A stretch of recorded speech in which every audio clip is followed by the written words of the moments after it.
Good day, and welcome to Ballots and Bagels, Conversations with Trusted Election Sources, a series from the German Marshall Fund's Alliance for Securing Democracy, where we'll discuss the security of U.S. elections in the lead up to the 2022 midterms with the people who help protect them. My name is David Levine, and I'm the Elections Integrity Fellow at the Alliance for Securing Democracy, and your host. For today's episode, the sixth one, I'd like to welcome Pima County Elections Director Constance Hargrove to discuss Arizona's August 2nd primary, the results of which were just approved by a unanimous vote of the Board of Supervisors on August 15th. Hargrove became Elections Director in April 2022 after previously serving as Chesterfield County, Virginia's Director of Elections.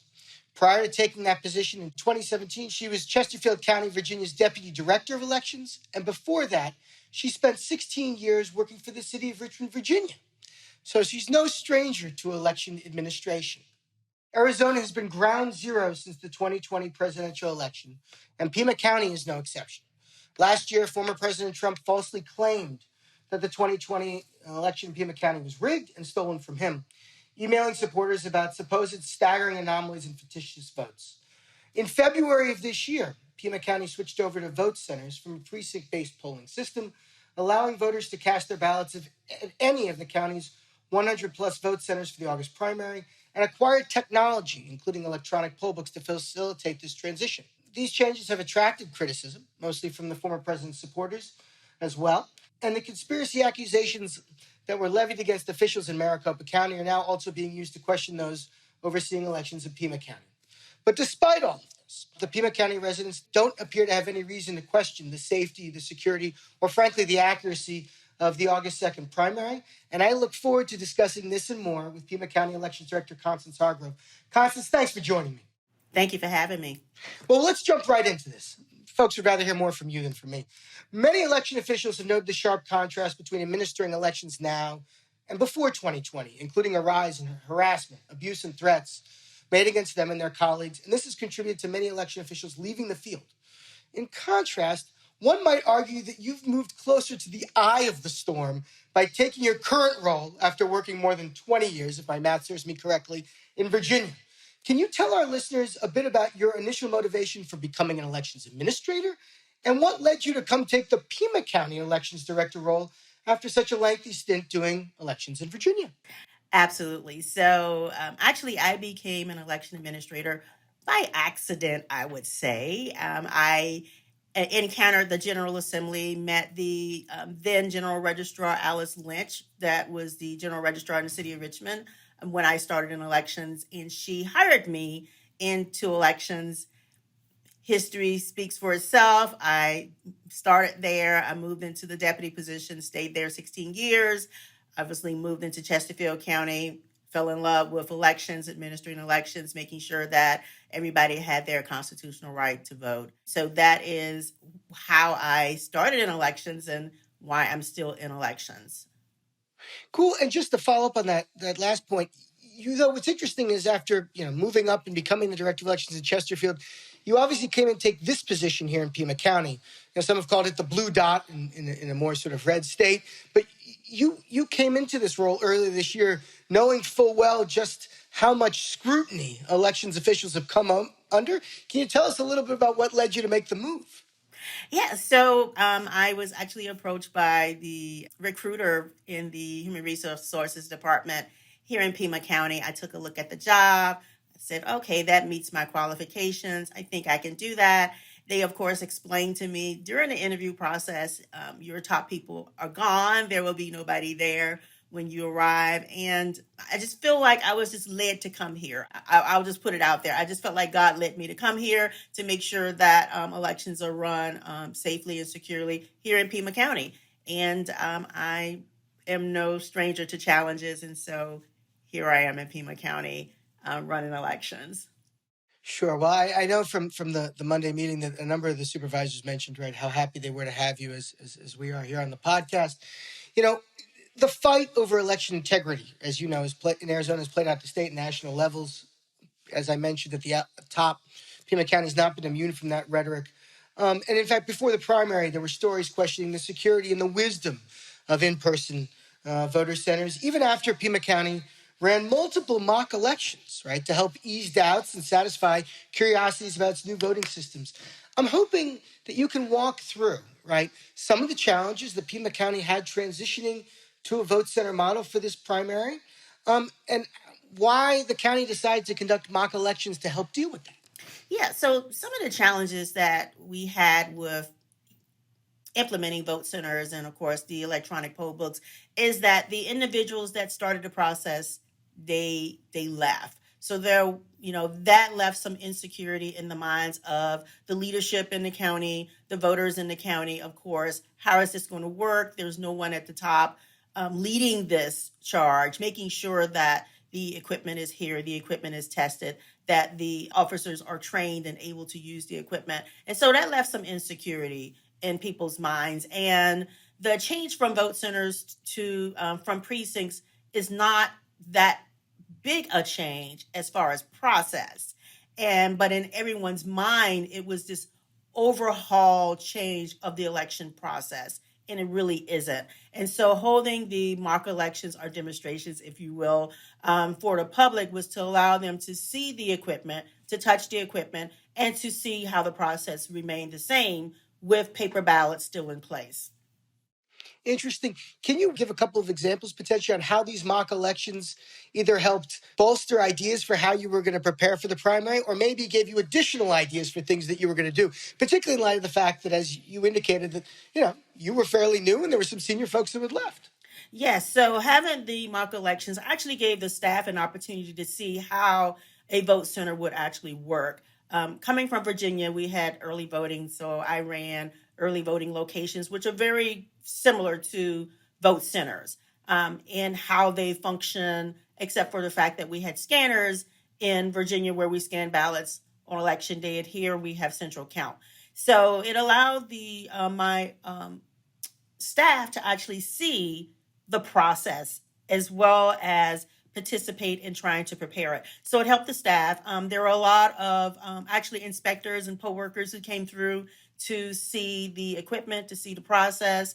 So it helped them, alleviated some of their fears, I believe, as to what this all looked like. And then, of course, there were some questions because we used old data and we redistricted this year, and we couldn't print some ballots for some of the precincts because they didn't exist in 2018. And so that raised some questions, and people thought, well, this is not good. This doesn't work. But that was just a test.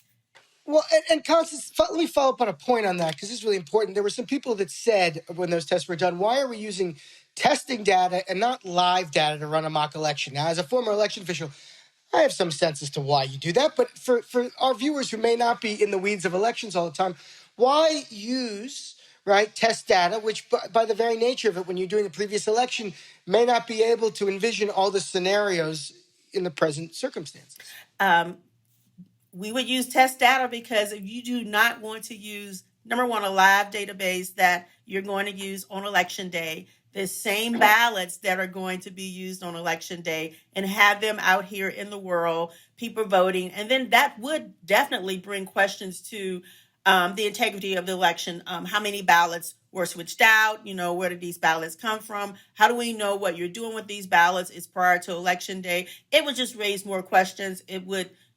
I would not feel comfortable doing that because, to me, that is somewhat just kind of infringing on that integrity of the elections and chain of custody and things like that. So we just wanted to make sure that we didn't use a live database that we would then have to try to clear out prior to election day for real voting. No, that was better, certainly better than I could have ever put it, right? Mock elections and a test database support evidence-based processes, and it makes clear sense to me. One of the other things that I think, I'm interested in talking to you about, I mean, this was not your first foray with implementing, right, on a large-scale basis, new equipment. If memory serves me correctly, you had a strong hand in helping implement electronic poll books, for example, in the city of Richmond. I was curious about any lessons that you had from that experience that you brought to this one, particularly in light of the fact that the staff may not have been as experienced. Definitely lessons, a little bit different with that technology, but the lessons that I learned from implementing in the city of Richmond is that everyone says older people are not going to be able to use this technology. And my experience was that they could use the technology that I implemented in Virginia, and I knew that they would be able to use the technology and probably like it a lot better, not having to flip through paper here in Pima County, Arizona. As far as the staff was concerned, just helping them to understand the allocation of poll books in a vote center or even a precinct, but just helping them to understand that, you have to take into account, especially in a vote center situation where anybody can show up to vote, that you may get more people than you would just in a precinct-based voting. So just keeping those things in mind, testing, and more testing. And more testing, and of course, it's worth knowing for our listeners that Pima County may, I think, if I have this correct, may have been the last of the Arizona jurisdictions to have implemented vote centers. There were already a number of jurisdictions that had electronic poll books. Constance will correct me if I got that wrong, but so these concepts were, of course, not foreign to other places in Arizona. I mean, one of the things that you touched on, Constance, and I want to touch on this challenge, I mean, is that you talked about, it's not about, right, older people can utilize the technology too. And part of that, of course, is making sure that you've got strong training. One of the other challenges that I know that came up was that shortly before the primary, an employee of your department mistakenly trained some temporary poll workers about what ballots could be cast during Tuesday's primary, right? According to some reporting, this person incorrectly said at a training that a registered Democrat, if I got this correct, could successfully request a Republican on the ballot. That led to an attorney contacting you about this error on the Sunday before Election Day. I'm hoping if you can tell us a little bit more, frankly, about how this transpired and what you and maybe your colleagues did to mitigate any issues stemming from this error. Because while perhaps regrettable, it's certainly not the first time something like this has happened, and it's important to put it in context.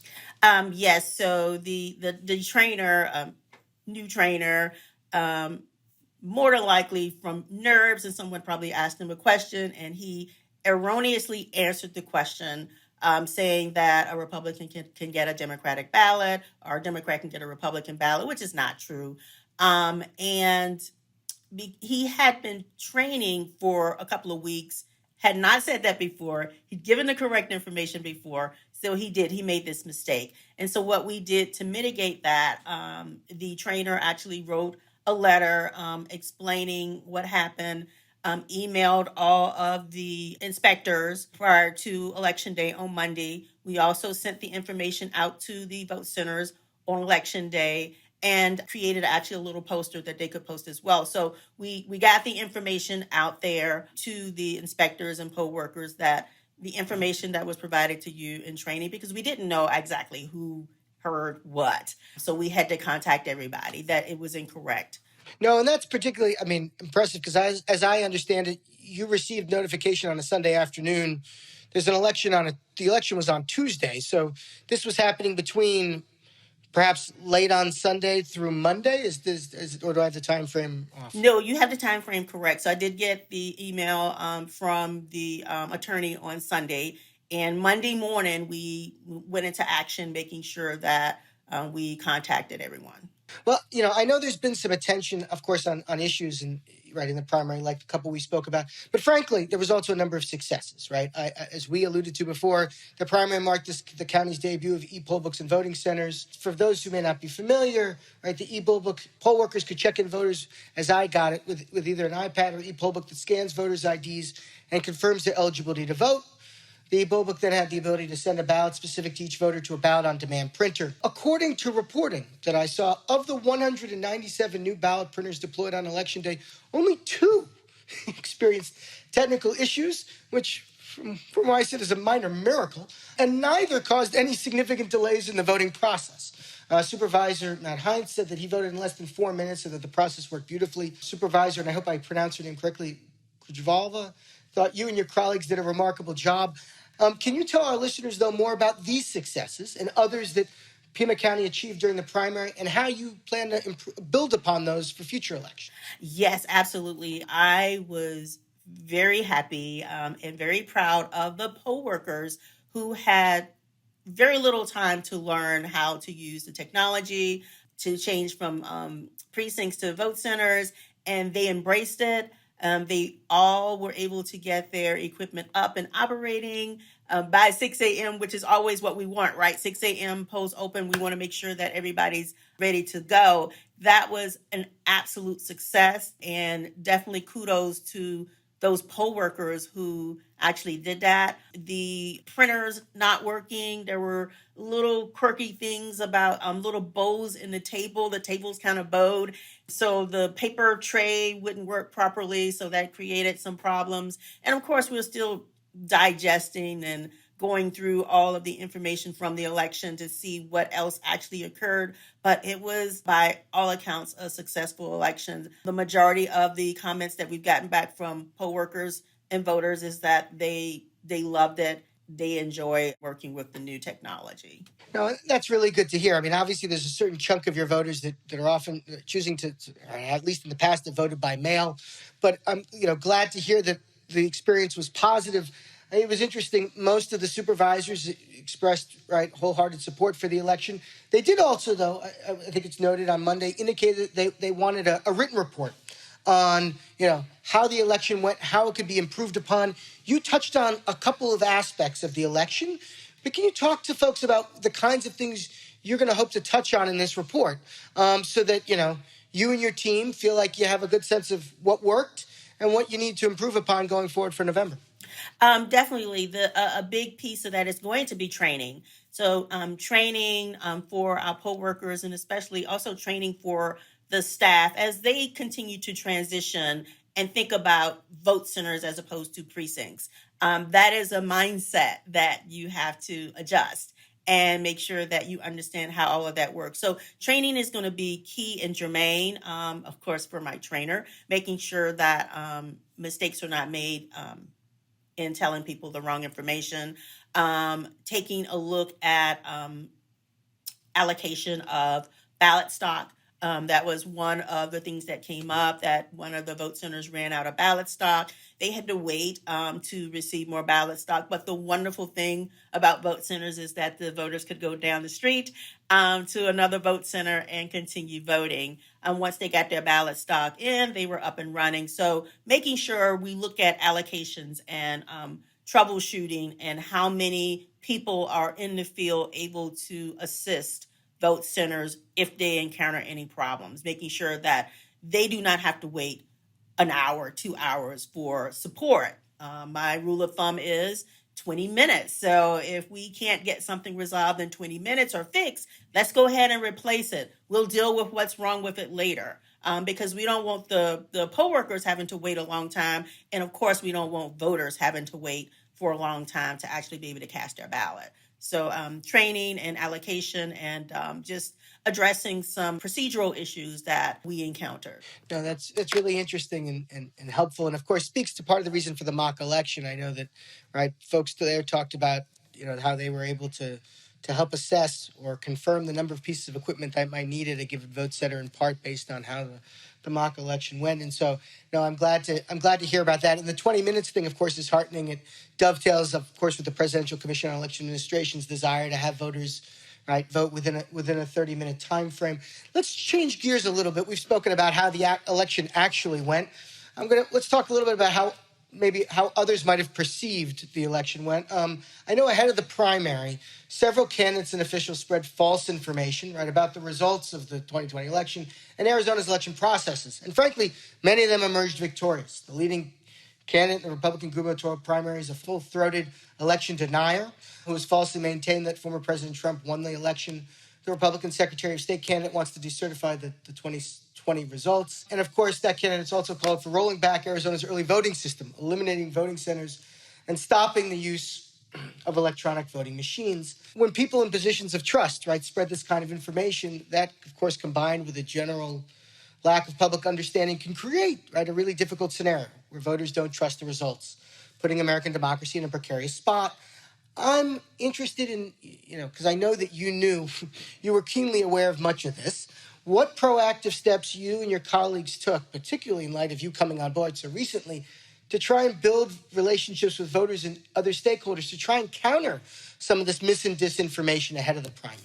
So one of the things that we do here in Pima County, and this actually starts at the top, the county administrator is really huge with transparency. So we try to build voter confidence and trust by being more transparent, actually letting them know what we encountered on election day. On election day, of course, you probably read that I pulled out like 10 vote centers and didn't count them on election night because I wanted to make sure that what I was looking at was correct and that I could get information from the inspectors to confirm that yes, we made a mistake, we didn't count that correctly, we are aware of that. But being new here, I just wanted to make sure that what I was looking at, the paperwork that they filled out, matched what the ballots that we had. And so that also gave me some insight into, okay, there's more training that needs to be done that goes along with completing certification paperwork after the election. So the transparency, the opening up to the inspectors, the poll workers, and saying, hey, if you have any questions, any suggestions, any concerns, you can reach out to me, you can call me. And they have. I've gotten lots of emails from poll workers, suggestions about training, suggestions about many things. And they feel very confident that they can come to me and tell me that. The other thing is that, I have been able to meet with each of the party chairs, and everybody's been very welcoming, very cooperative. We communicate. I'm very open with them. If anything comes up, I'll send them an email. Might reach out and give them a call. So just allowing them into the process and allowing them to know what we're doing in the office, even if something is not perfect, goes a long way in building trust. When I saw the report about you responding to the attorney, I think I read that the attorney felt good about the response that you and your colleagues made following that training correction. And considering how new you were in the role and the mis and disinformation that had come in the run up to that election, I was heartened to hear that. And what you just said probably was part of the reason why that it was received positively. Were there?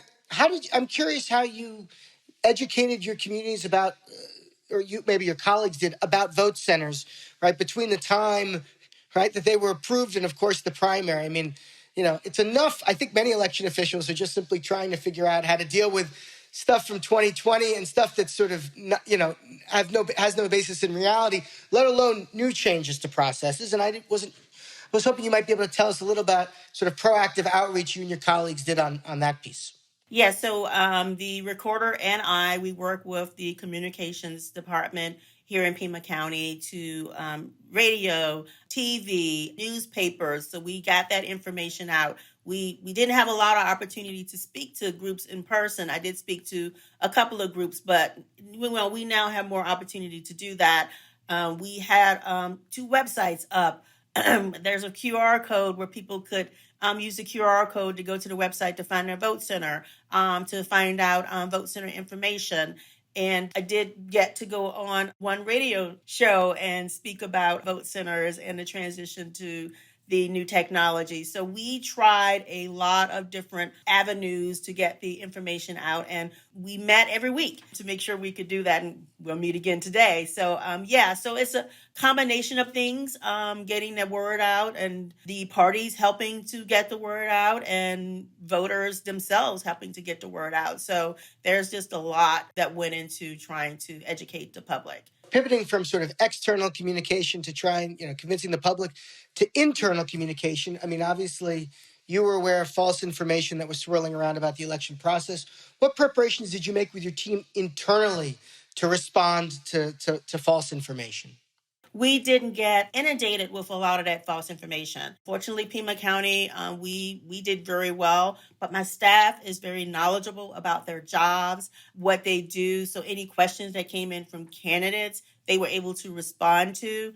We had staff meetings. We talked about these things. And of course, if there was something that they weren't sure about, my philosophy is just say, I don't know. I will get the information, or I will pass you to, of course, the director, and the director can respond to you. So that's how we handle those situations. I really appreciate that. Sometimes the recommendation can be simply saying, I don't know, I'll get back to you later, to be able to sort of respond to situations that you haven't encountered before. And it's heartening for somebody who's been doing this for 20 years to be willing to offer that as well.